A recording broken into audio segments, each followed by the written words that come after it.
안녕하세요. 17년차 암 전문의 문용화입니다. 네, 암 전문의 김슬기입니다. 교수님, 유방암을 진단을 받으면은 가장 먼저 알려주시는 게 기수라고 저는 들었는데, 근데 그 기수는 혹시 왜 나누는 거예요? 아주 중요한 질문인데요. 이제 병기라고 하죠. 1기인지, 2기인지, 3기인지, 4기인지에 따라서 어떠한 치료를 받게 될 것인가, 완치를 목적으로 하는 치료가 될 것인가, 고식적 목적의 치료가 될 것인가, 이것을 나누는 가장 큰 기준이 되기 때문이죠. 그래서 얼만큼 이 암이 퍼졌는가, 얼만큼 진행되었는가를 보기 위해서 우리 암 진단을 받으신 분들은 굉장히 많은 검사를 하게 됩니다. CT도 찍고, 펫CT도 찍고, 뼈 스캔도 찍고, 이런 여러 검사를 하는 목적 자체가 일단은 병기를 결정하기 위해서라는 점이지요.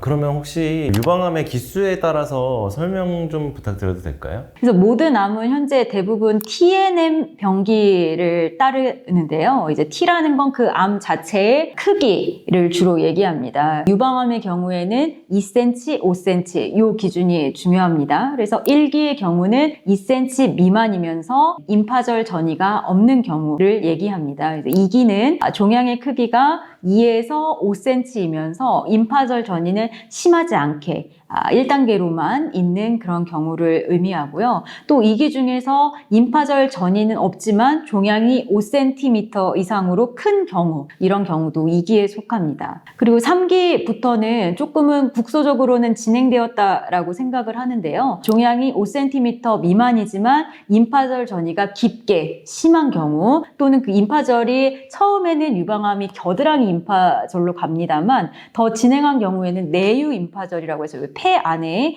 임파절로 가기도 합니다. 또는 여기 쇄골 위 임파절까지 간 경우도 3기에 해당합니다. 그리고 암의 크기가 커서 그 가슴 벽을 침범했다든지 거의 피부 쪽으로 나오는 이런 경우도 3기에 속하게 됩니다. 여기서 중요한 점은 1, 2, 3기는 그래도 국소적으로 국한이 되어 있기 때문에 모두 완치를 목적으로 치료를 하지만 4기의 경우에는 원격으로 전이가 있다라는 점이 다르고요. 원격의 암이 있는 경우에는 완치를 목적으로 치료한다기보다는 고식적 목적, 즉 환자가 더욱더 편안하게 오랜 기간 삶을 영위할 수 있도록 치료를 한다는 점이 아주 큰 차이점이 되겠습니다. 근데 암에 관한 거를 보다 보면 말기라는 말이 있잖아요. 4기가 말기예요? 암의 병기를 1, 2, 3, 4기로 나눈다고 말씀을 드렸잖아요. 4기에 해당되는 병기가 암의 병기 중에 가장 높은 병기라고 말씀을 드릴 수 있는데, 그렇기 때문에 사람들이 이걸 그냥 말기다라고 암을 전공하지 않는 사람들은 얘기를 하는 경우가 많아요. 저는 사실은 그 말을 들으면 굉장히 안타까운데요.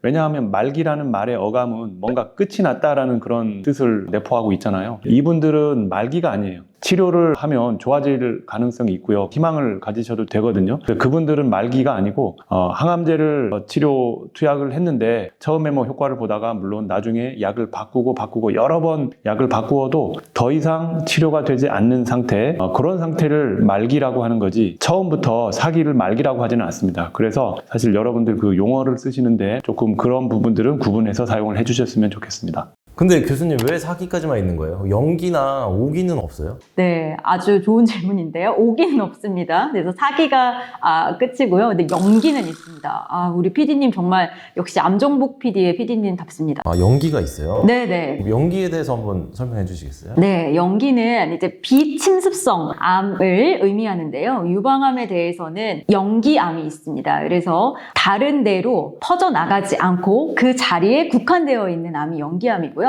한국말로는 제자리암이라고 합니다. 유방암에만 0기가 있어요? 이게 유방암뿐만이 아니고 다른 암들에서도 영기암이 발견이 되고요. 굉장히 다행스러운 건 요즘에 건강검진을 아주 열심히 하기 때문에 조기 진단할 수 있는 길이 많이 열려 있습니다. 그래서 조기 진단을 해서 높은 확률로 완치를 할 수가 있는 것입니다. 다시 한번 말씀드리지만 여기서도 이제 건강검진의 중요성이 한번 강조가 되겠네요. 침습할 수 있는 성격이 있어야 결국은 전이가 되고 나중에 재발할 수 있는 그런 성격이 있는 거잖아요. 그러니까 이 비침습 암 상태로 발견되신 우리 환자분들은 일반적으로는 수술 또는 수술 이외 방사선 치료로 거의 모두 완치가 되실 수 있습니다. 바뀔 수도 있는 거죠? 비침습이었는데.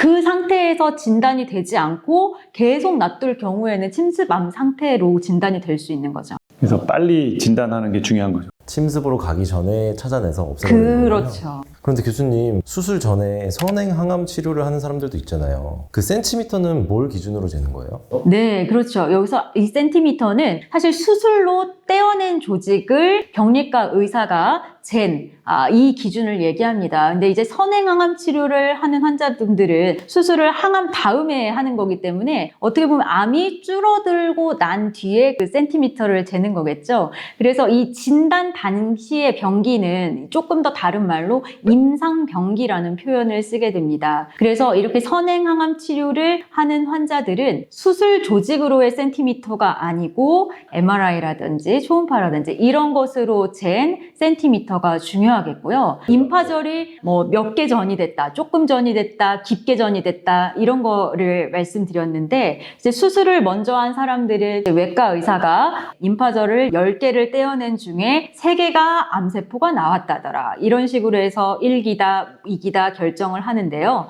먼저 선행항암 치료를 받게 되는 환자들은 영상 검사를 통해서 그리고 신체 검사를 통해서 추정을 하는 것입니다. 그렇지만 아시겠지만 사진이라든지 이렇게 촉진하는 것으로는 임파절이 딱 몇 개 전이 됐을 것이다. 이거를 정확히 알 수는 없습니다. 그래서 임파절이 전이가 있다, 없다 이런 정도로 추정을 하는 것이 되겠습니다. 그래서 임상병기는 결국 가장 비슷하게 의학적으로 추정을 한 병기이고요. 이걸 알아야 선행항암을 종료하고 수술했을 때에 얘가 얼마나 줄어들었는가 이런 반응에 대한 평가도 용이하게 되겠습니다. 병기를 가늠하는 정도만 가능한 거네요. 그렇죠, 그렇죠. 임상병기와 수술병기에 대해서 조금 더 덧붙이자면 그 병기가 사실은 최종 병기는 아닙니다. 항상 저희가 환자분들한테 설명할 때 수술을 받고 나면 암을 떼내서 또는 림프절을 떼내서 암의 크기가 얼마나 큰지를 현미경으로 정확히 재야 된다고 말씀드리고 림프절 전이도 정말로 있는지 없는지 영상에서와는 다르게 결과가 나올 수도 있기 때문에 현미경으로 봐야 된다라고 말씀을 드리는데 이렇게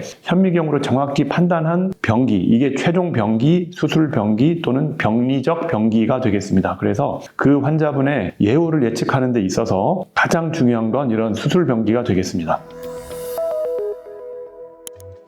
네, 오늘 유방암의 병기에 대해서 말씀드렸습니다. 그래서 병기에 따른 치료와 예후가 다르기 때문에 유방암 진단 받으신 분들 가장 먼저 이것을 꼭 숙지하시기 바랍니다.